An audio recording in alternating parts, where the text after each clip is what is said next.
And welcome everyone to the Friday, August the 30th edition of Colonial Downs preview show. 10 races, monster fields. This is a pretty incredible card, Merv. Now we're coming up on Virginia Derby Day on Saturday, which is our highlight card of the season. But man, from a big field size perspective, there's a good chance you're going to be calling your first 14-horse race. That's fine. There's a good chance we're going to call 4 of them. And I'm excited for this Friday card. And we moved our jump races up to Friday, so there's 2 of them on this card. We'll talk about them, races 1 and 3. Have you been getting a feel for the jumps at all? No, I'm still looking for my first jump winner, actually. So just beware when we talk about these and we have opinions. I just haven't found a winner. Well, we will talk about the Virginia Derby card, of course, on tomorrow's show. So look forward to that. The entries are out. 9 horses in each one of those. Friday at 5 o'clock. First post. 10 races, all thoroughbreds. Going to be a really, really fun night. And I have a feeling kind of a celebration. The Saturday night crowds here have been huge. Yeah, they're expecting a very big crowd here, and they've already been pretty big. Yeah, so it was funny. I had some friends come out last Saturday, and they're like, it's really packed. I go, dude, it's been crowded here every night. Like, people are all about live racing being back, and we only got 6 days left now. Yeah. So 2 this week, and then next week a 4-day week because we had that cancellation last Thursday. So racing now Wednesday, Thursday, Friday, Saturday to close out. They're going to make us earn our final check, Merv. Yeah, and a big NHC qualifier on Saturday we should mention as well. 2 seats to the NHC at stake. You've been to NHC, right? You've been to it with me. Yeah. I think one of the most fun weekends of the year. If you've never done a tournament like that, it's literally 600 horse players in a huge ballroom, and every time a race is going off, people are screaming, and it's action central. And it's at a new place this year, Bally's, which I've never been to, so I'm kind of excited about that. Oh, I didn't know it had moved. Yeah, Bally's. Treasure Island the last few years. The TI is where I've always gone for it, and it's going to be in a new spot at Bally's, which I think it used to be at Bally's. And will be once again. Well, Merv, since we got so many horses in here, let's get diving into this. I even said before the show, like, less pitter-patter. We got to get into it. And what do I do? We're starting off with the hurdles. Lots of fresh off the flats in this hurdle race. Yeah, I kind of one thing we should mention, right? And when we did this last weekend too, we're not doing over that final jump. So first 2 weekends we had a jump in the final after the final turn. Yeah. Got rid of that last weekend. So the last jump is on the second lap, the far back stretch. So it's about a 4.5 furlong long sprint to the wire. Sprint, yeah. So in one race you saw a horse come from well off the pace to win. Yeah.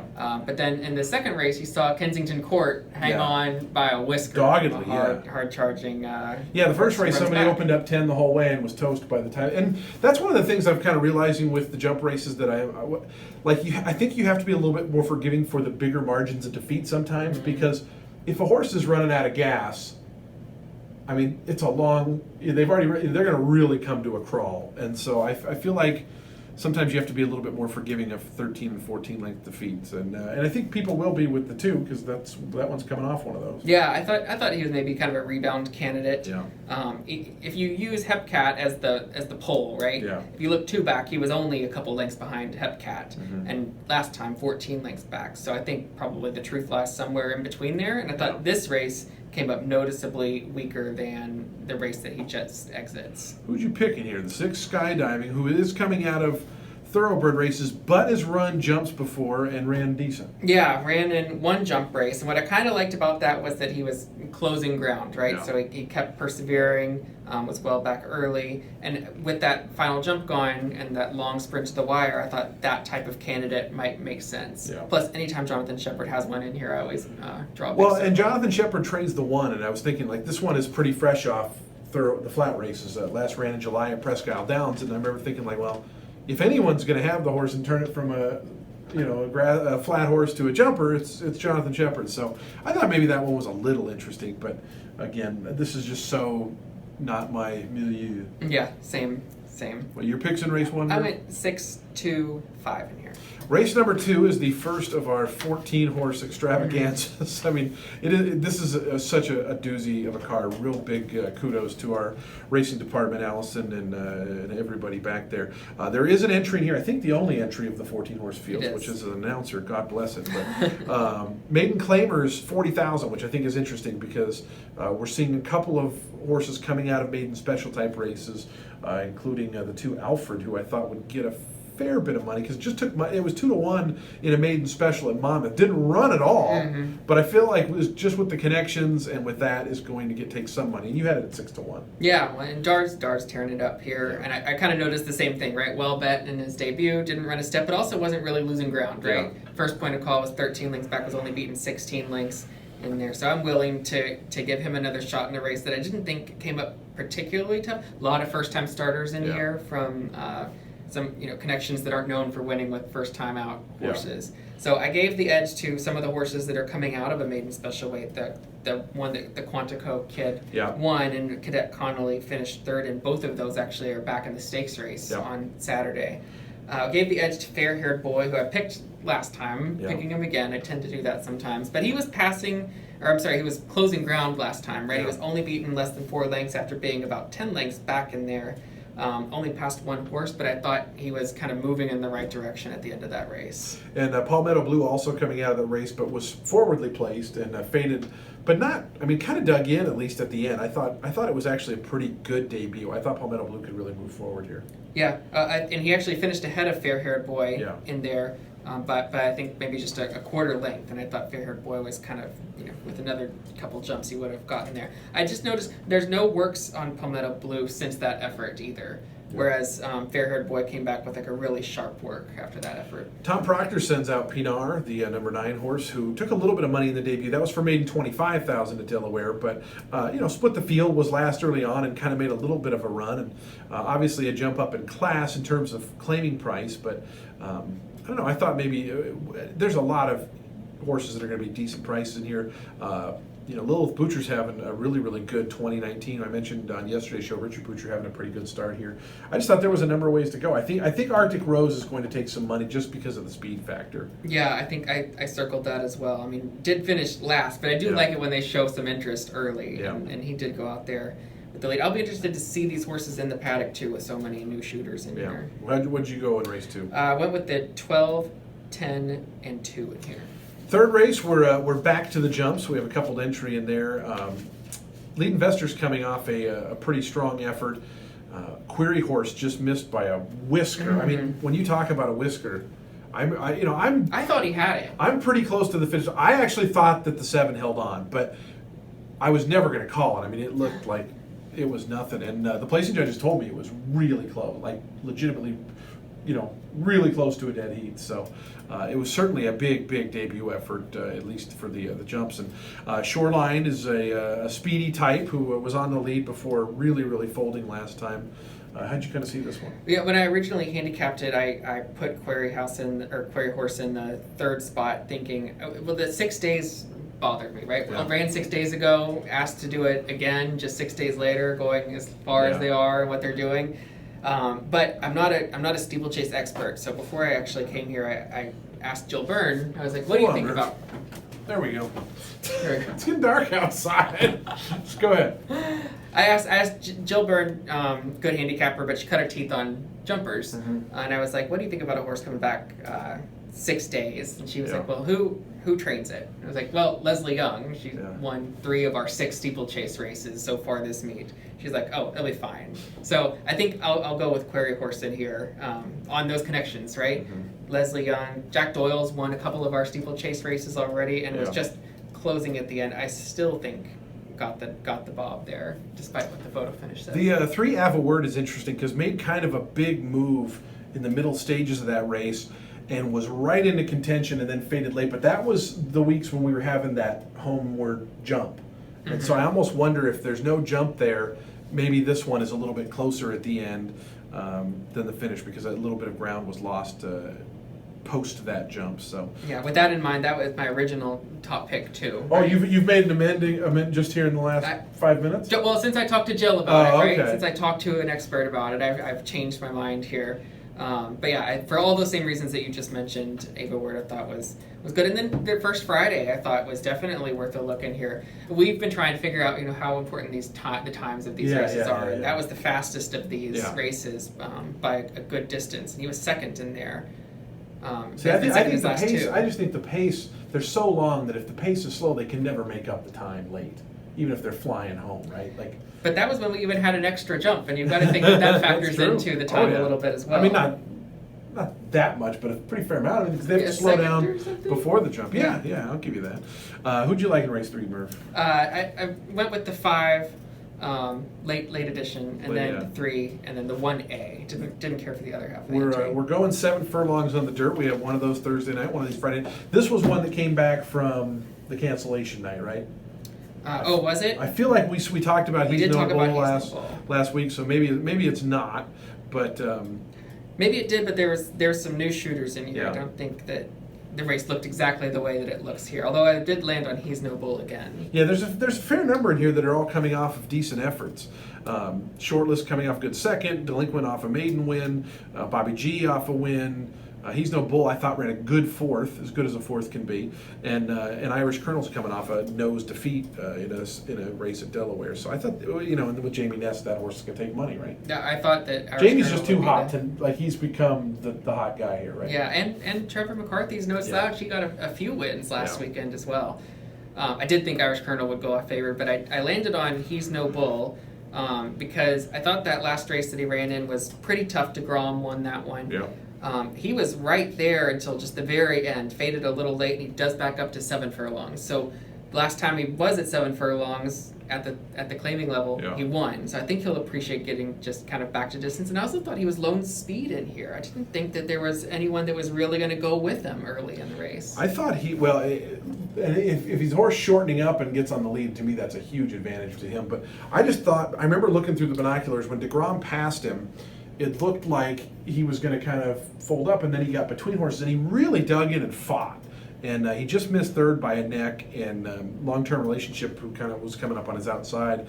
I just thought I thought he just showed some grit, and I actually like that horse a lot. Bobby G is a pretty darn consistent horse as well. I mean, he has that one stinker. That was in the Pimlico Special. You got to forgive him. Yeah, and so you take that race out, and there's a lot of 1s and 2s in his line. Yeah. 6 for 19. I mean, that's an honest sort. Yeah, definitely.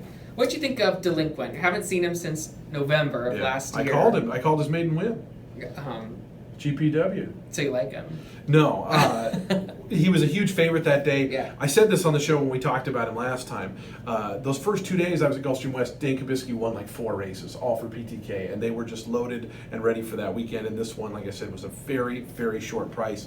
But it was a decent race, in terms of getting, because it was him and another horse that battled. They were like 15 clear of, 12 and a quarter clear of the rest. So, I mean, that's just a long time to know, what's happened since. It has been working here locally, though. Yeah, I mean, if it was anyone other than Dane Kabisky, I think it would be an easier horse to toss. But since it's Kabisky, I'm a big Jeremiah Englehart guy too, though. So I don't think Shortlist should be dismissed either, because he's another one who's ran 3 of his last 4.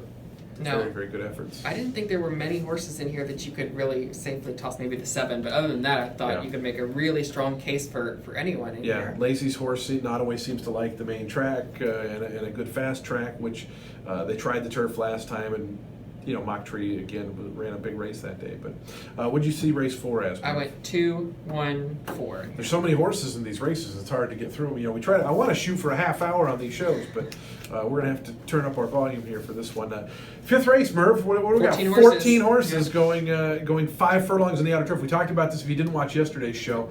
Our outside turf sprints have primarily been 5.5. In fact, they've all been 5.5. And starting on Thursday, there's going to be a couple of these 5s on the outer. So watch those races, or at least get the replays so you can have a little bit of an idea, because it's not a very long run into that far turn. Yeah, this is a Virginia restricted maiden for 2-year-old fillies, so not a lot of clues in here. I landed on the 3 Long Key in here. This is kind of a pedigree play. This is the half to Tahoe Warrior, who's a stakes winner on the turf.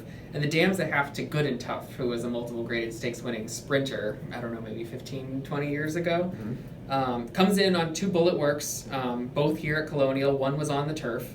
I know that the connections are kind of low percentage in here, but I thought in a race that's tough to figure out, I'll take a chance on the 3 in here. I feel like as a pedigree guy, you were going to like the 13. I do. That's my second pick in here. And it's coming out of Embolden's race. So this horse tricked me because it broke from the outside, and the first step out of the gate, it kind of leapt out really, really well, and so I called it. I said Coleraine broke well, and within 4 jumps, the horse was like 6th and 4 or 5 lengths behind. So Yeah. I have a little bit of a grudge against Coleraine because it made me look dumb. Well, the running line looks a little ugly, right? Yeah. And beaten 12 3/4 lengths, but Emboldened won by 10. It's only beaten 2 for second. Yeah, out of the second, and I thought, that was kind of a good race. So I thought maybe I might get a little extra value there because that looks so ugly, but I don't think it really was. Yeah. Yeah, it's going to be interesting. Jane Sibeli's got a debut in here. Jane's not very good with debut runners in general, 2%, but very good trainer otherwise. Generally a high percentage Monmouth. And I thought the 5 No Sugar No Cream was just interesting because the horse was ahead by 5 in a turf sprint, which how often do you see that? Now, came back to the field and then some. Was done after a ended quarter. up finishing last, but if anything, I mean, this horse was almost on the lead going 4.5 to Big A against maiden 100,000 special weights, so got some speed, if anything. Yeah, I liked the 8 a little bit in here. Always something.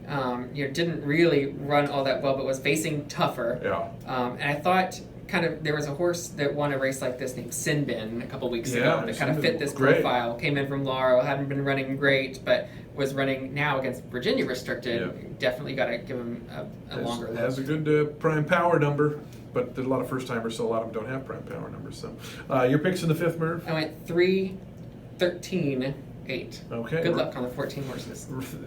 You're gonna have to say that a few more times on this card. Non-winners of 3 going in race 6. Race 6 begins the 12% takeout pick 5 here at Colonial Downs. Mile and a 16th on the inner turf course, so they're going to be starting way down at the top of the stretch.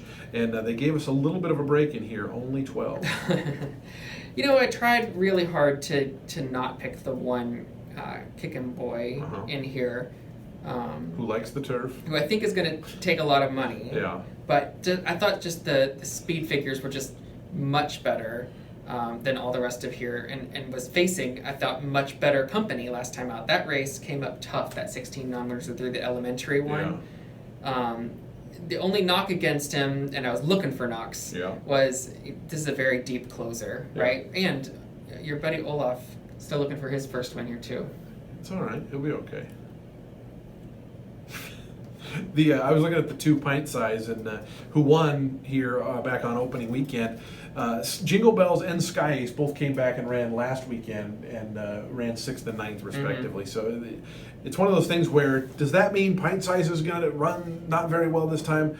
Possibly yes, possibly no, but pint size made a huge jump forward in speed figures that night, and it makes me almost question the number. Assigning speed figures at a new track is a little tricky, right? Because, I mean, you don't have a ton of history to go off of for par times and all that kind of stuff. So I thought pint size was a little bit of a play against here, especially if it takes some money. I gave him a little bit of credit in there because I remember that day Jingle Bells got off to, he just was loose on the lead, had it all of his own way, set kind of dawdling early fractions, that opening half almost in 50, and he did reel him in. So I'll give him a little bit of credit there. I didn't use him in my top 3, but I'll give him a little bit more credit than that.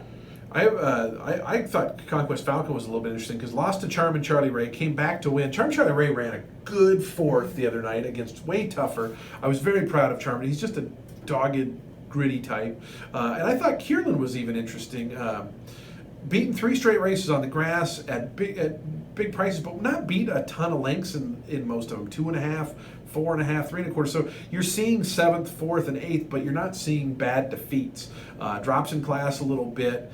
And I feel like that profile has been good at Colonial here. Horses coming from way off it. So I thought Kierland was an interesting long shot play. Yeah, I did like Conquest Falcon as well. I took a longer look at the 5 Bombonero. I ended up making him my 2nd pick. And what I liked about him more than anything is all 4 of those horses we just talked about on the inside, deep closers, right? I thought Bombonero just has just slightly more tactical speed, that he might be able to just get out there no matter what the pace scenario is, just keep in contact a little better than these 4 might be able to. I actually like the 7 Fox Strike a little bit as a price play. Just the horses ran pretty good on turf, 2 wins in 2 seconds and a third from 12 starts. And you have to go back a little ways in the form to find those turf starts. You have to go back to 4, 6, and 7 starts ago. And like I said, a lot of horse players are very recency biased. And so this was a race to me where I would probably look for 2 or 3 10-to-1 plus type horses and go after them. Yep, and does this race start at pick 5? It does. Yeah, tough start. Friday's pick 5. If you hit Friday's pick 5, not only will you get a lot of money, but you will get our respect. Not easy. Let's go on to the 7th, Merv, but who'd you like in the 6th? All right, 1, 5, 3. You know what I'm excited about the 7th, Merv? We're back to 14 horses. That little 12. Get used to it. Yeah. There's a few more coming. There's a few more coming, but this race is a $16,000 event. I had another prize play in here who you scolded me about the other night. Sinbin is also, but I thought Sinbin's race fell apart a little bit, so I wasn't the biggest Sinbin fan. No, I wasn't a big Sinbin fan either. But I am a big fan of Wetumpka. I think I tried to pick him last week, maybe in a race that was canceled or he came out of. But he's taking a very big drop in class. Big drop, yeah. First level allowance, and I just didn't think. By the way, was in the hunt. Yeah, he was involved the whole way. Just kind of faded last. That was a very tough race in there too. So this is just a much softer field, and I think he'll really benefit from going from that was 9.5 furlongs. Yeah. This is just a flat mile. I think that'll be much better. I think blood curdling has turned you into a Dane Kabisky fan. I've always been a Dane Kabisky fan. Okay, I just make because you were very gaga over that last win. Haiku ran at Colonial on opening weekend. Left here, went up to Jersey. Ran a little bit of a stinker and now comes back here, but took some money that day. And, the horse broke the maiden for $16,000 in Indiana, but since then has kind of run some not great ones. Yeah, well, I just thought he was totally outclassed in that race at Monmouth. Didn't really fit in that race, and even so was beaten less than 5 lengths. And this is just a much softer group of horses than that. I think I did bet him 2 back here at Colonial. I think he was my top pick there, and so I do have an affinity to kind of go back to horses that beat me. But I had a Haiku ready for him if he won. Oh, did you? Yeah. Well, keep it because now it's lost its spontaneity. But look, Pint Size beat him 2 back, and he's going to run in race 6, so we can kind of watch and see how he does. I was not a Pint Size fan. So my price play in this race was the number 9 Spedicoli, and you sent me a message. You liked Spedicoli last time, yeah, and he didn't hit the board. Well, he kind of hit the board. He hit 4th. See, I count 4th is hitting the board because they put the 4 up on the board. He's on the board, right? 3 is in the money for me for. I like that. I agree with that. That's my. I haven't thought about it that deeply, but yes, I agree. Very important. But like I said, I really just love that Charmin Charlie Ray race, and this horse was wide throughout. He really caught my attention because he kind of made an early move on the backstretch. You see him at 12th here, and they were kind of stacked up at the back, so. One of the things where he was 12th, but he was like not far from 9th, if that makes sense. And so and then on the turn made kind of a big move and just kind of caught my eye. It was very wide that day, and I don't know. I just thought it was because Charmin Charlie Ray was close up that day. Incheski went to the lead right away, and so that particular race, I thought he made a good move. So I think at a big price, he's interesting. I mean, to me, this is just a night where there's huge fields like this. It just seems like you have to try to get a couple of prices because, man, if you can hit 1 or 2 good exactas on this card, it's going to be really good. Yeah, I think Haiku will be my price play in here. And it's basically not all your fault, right? Because this was just also my biggest morning line miss so far. Right? This was your inner struggle. It was. You were passing along your trauma to me. I was projecting a little, yeah. Yeah. Because I think I made him 7-2 on the line. He went off at 21-1. That was the very first race of the meet. I was like, I'm really bad at this, actually. Cracking in front of the But then he ran a good race. That doesn't matter. Your job is to predict what the public's going to do. It was a miss. Before we get out of the 7th race, what about the 10, who is taking a substantial drop off a good race behind, I know, probably your favorite horse at the meet? Well, I thought that was a good race, right? Jack did disappoint me a little bit last time. But did he run all that bad? No. And he dug back in, I thought. Yeah. He just got stuck behind Rohrbacher, who went and walked the dog. Yeah, and 11 it is kind of begrudgingly gave up that lead in that race because I picked Jag in this race and I got a little nervous that 11 it is was going to run on with it, and he takes kind of a drop back in class into the $16,000 level here. I thought he was interesting. We're going to go for who are your picks in race 7 first of all? I went 5, 4, 10. Okay, let's go to the 8th race, Merv. Late pick 3, 5.5. Let's do 14 again. Shall we? Let's do it. I know you love Thump, and you feel bad for Thump, who got drawn out in the parking lot. Oh, so unlucky, right? He was drawn in the 11 hole when we canceled, right? Yeah, and that was of an 11-horse race. Yeah. Now 14 still all the way on the outside. Well, tough go for him. But where did you go in here? You went to Take It Easy, who I kind of like Take It Easy too. Go yeah, ahead. Thump was my top pick last week, but I am going to try to beat her in here. I did land on taking it easy, Yeah. just on the shortening up, right? Yeah. Consistent. And the last race was kind of a merry-go-round, right? I Dream of Lois went to the front. There was no It was a change. small field. Indian Paint was a Luch horse that took a fair bit of money and got claimed out of that race, by the way. And so, yeah, it was very much a merry-go-round race. And I really just don't think it's something worth discounting this horse's ability, because I thought there were some good horses in there. Yeah, definitely. And two back, you see that Schiffer Magician was beat her just a neck. She came back to win here at this meet, so I thought there was just a lot to like with the two in here.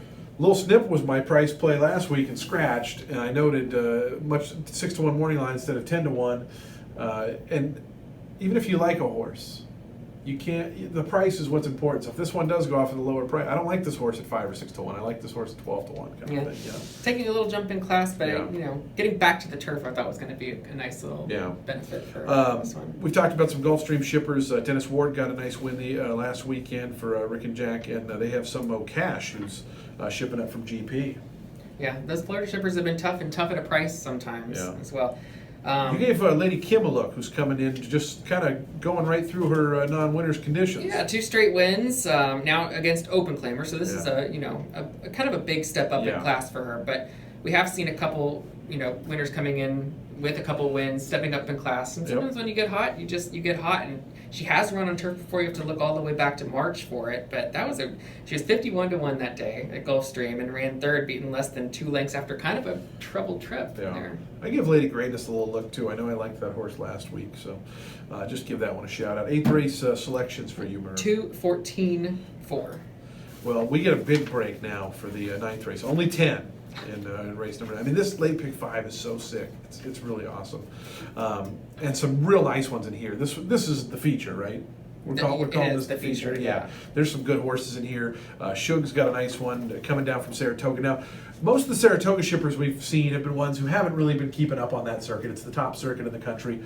This one kept up pretty damn fine last time. Yeah, and Century. The speed figure is just very much better than everybody else. Big shortening up though. This is a horse that's been a total kind of not marathoner, but longer than a flat mile. Yeah, but the last race was shorter than he has been running, and that was, I think, the best race that he's run in a while. Yeah. So I think maybe backing up even further to a mile might be to his benefit. But it's a class relief. Oh, huge. Sure, yeah, definitely faces a softer bunch in here. But I have noted, right, that I'm trying to take... I did make him my program pick. But I'm trying to play against those Saratoga horses. At 3-1, that I think that might be a good value. If he starts taking more money, like a lot of those New York shippers do, and I see him up there on the board at 6-5 or 7-5, I won't be betting him. I'll try to beat him. How about Brian Lynch shows up here at Colonial with the 7, High Promise, coming over from Del Mar, a George Weaver trainee. I thought that was kind of interesting. Mock Tree, who we talked about, we mentioned a couple times, just made this incredible dive down move toward the inside. I thought it was a big closing inside move in a turf sprint. I feel like we just don't see that a whole lot. Very flashy, so I'm curious to see what this one can do on the stretch out. I feel like sometimes, though, optically those moves look so impressive, and then they're hard to duplicate. You kind of have to have things go your way. And that was sprinting, too. And County Court made a huge move last time. If you watch, this horse started its move, like, at the 5/8 pole and just never stopped picking up ground on horses, and then got to the lead and started pulling away. Like, it was a really solid effort. I know, and Jay Barris for Tipton was nominated for some of the stakes on Saturday. I can't remember if it's in yet. But he that was a really good race, very formful race, and County Court was kind of a surprise winner there, but visually impressive, right? It just looked really good in there. So I thought if I am going to try to beat Century, I'm going to look to the 10 County Court to try to do it. Yeah, just a fun group. Freedom Matters, the 2-horse, is 11 for 13 in the money. I mean, how consistent is this horse? And can kind of do it from different, on the pace, on the lead, coming from off. I mean, just seems to always run. And to me, Hart is a great quality in a thoroughbred. So. Yeah, Positive is no slouch either. Third in a really tough race. Scholar Athlete ran his... made up a lot of ground late. Yeah. And almost, I want to go back and watch that replay again, because that's an odd race shape to be 3 lengths behind, drop all the way back to 6 lengths behind in mid-stretch, and then make up 5. Yeah. So I want to go watch that replay again, because that's kind of peculiar. Fun race. Yeah. Where'd you go in race 9, Merv? As I've warned you. I hate those Saratoga shippers. Century, but I'm going to be watching the odds on it. If it goes too low, I'm going to try to beat him with the 10, and I also like that 4 as a price play. Let's move on to the 10th, Merv, where we will have 14? 14. Let's do Sounds 14. good to me. Yeah. I see who you have picked first, and it's Optical Illusion, who came here last time at made 16 and was making up a lot of ground late and doing it down along the inside. So I feel like I think this is the fourth time I've picked Optical Illusion Okay. to win a race this meet so far. Okay. One he was scratched. Yeah. This one he ran in. Canceled. And then he canceled a race, and then fourth. I'm going to get this horse to the winner's circle, I think. Alexander White had a nice win the other day. You know, a smaller barn, but Yeah. and He was Forrest making Boyce good. shows up. I thought was interesting too. Yeah, he was making up good ground at the end of that race. I think there was a few closers that Yeah. were going that day. I know he doesn't really fit your profile as 0 for 14, so I think he's had a lot of That's chances usually to the get number there. where I start being unforgiving. But he's still dropping in class, Yeah. 25 to 16, now to 10, trying to find that level where you can actually win. And I thought maybe with an extra half a furlong, that might do it today. I like a price in here in the 7 Dory. The question is, so the horse didn't run, been running on dirt exclusively for 13 starts. So again, this one is where it would defy my level because it's a massive class drop and it's a surface switch. It's a lot of new things. When I get concerned about 0 for 14s is when they're just doing what they've been doing the last 4 times and not winning. And so this is a plunge in terms of price. And the horse was second to last pretty much all the way around. But as you like to say, never lost distance. You know, wasn't fading or, wasn't 30 lengths back at the start. I mean, just kind of ran around there. But it was first time turf. And, this horse against state bred maiden specials in West Virginia was competing pretty damn well. So. And that winner over that last race, Ever Yeah. Changing, was legit. Yeah, so I just the horses like the 5 Barrel Stout, who's a couple good runner-up finishes, probably gonna finish second or third or fourth again, and might hit the try and stuff. But if you're playing pick 4s, pick 5s, I just so want those horses to beat me because I just feel like they just don't win all that often. 0 for 8, though. That's pretty unforgiving. Yeah, I know, but it's like I don't know. I want. I get what you're in saying, races though. like this, You gotta I look want for some somebody prices. doing something kind of different, and I want somebody who's shaking up because I feel like those are who win a lot of those races. How about the 11 for a price play? Red Roman. Yeah, you know Kinda what? fits the profile This of what horse you caught just my eye mentioned. I'm always looking for see who catches my eye in the binoculars, and this one kind of did. It made kind of an early move, and then lost a little bit of ground, but kind of stayed fighting on. I thought, and it was a first time grass. I actually kind of think that's an interesting play for that one. Mine Runner just kind of ran around there Yeah. and laid the whole way. And, Yeah. Red Roman beaten less than 6 lengths in a race that, that came up tough. I thought he definitely could be a price play in here. I think we have a jumper that's getting back into the flats in the 14 Indigo Heart. I think the 13 will take some money. I thought you were accurate having this one pretty low on the morning line. I mean, when you have 14 horses in the race, you can't make many of them under 5 to 1 It's tough because to make the your line, points yeah. start going up so fast. There's always going to be a lot of 10, 12, 15 to 1s in these kind of races. Yeah. But I think this horse will take some money. I mean, it was pretty prominent 2 starts back. That's a pretty good race at Tampa. And then the first time here, ran okay.